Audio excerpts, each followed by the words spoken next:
Welcome to today's video, Zechariah 4 verse 6 explained. Then he answered and spake unto me, saying, This is the word of the Lord unto Zerubbabel, saying, Not by might, nor by power, but by my Spirit, saith the Lord of hosts. This verse comes from a vision that the prophet Zechariah received, meant to encourage Zerubbabel, the governor of Judah, during the rebuilding of the temple in Jerusalem.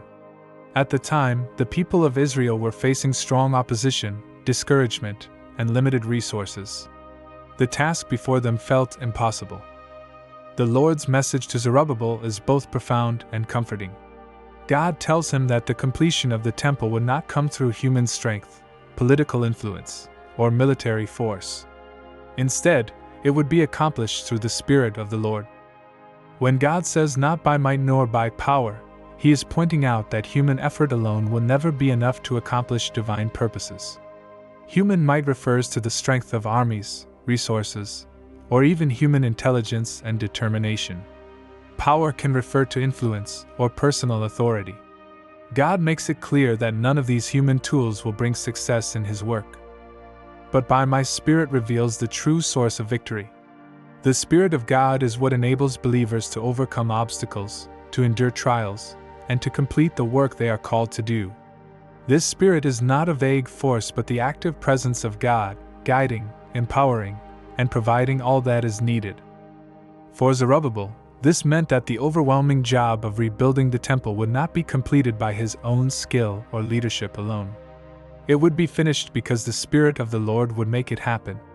This was meant to uplift his spirit and give him hope that despite how things looked, God was in control and working behind the scenes. Today, this verse still speaks powerfully to believers.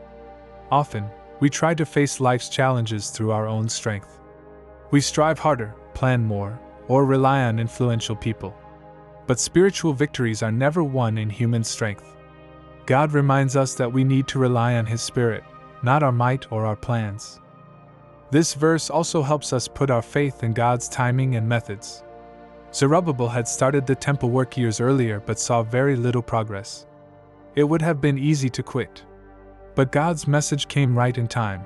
Trust in my Spirit, not what your eyes see or what others say. For any believer today who feels weak, overwhelmed, or underqualified, Zechariah 4 verse 6 offers reassurance. God's power is made perfect in weakness. When we surrender to His Spirit, He does what we could never do alone. Zechariah 4 verse 6 reminds us that success in God's kingdom does not depend on physical strength or worldly influence. It depends on obedience, faith, and reliance on the Spirit of the Lord. This is how great things are accomplished for God's glory.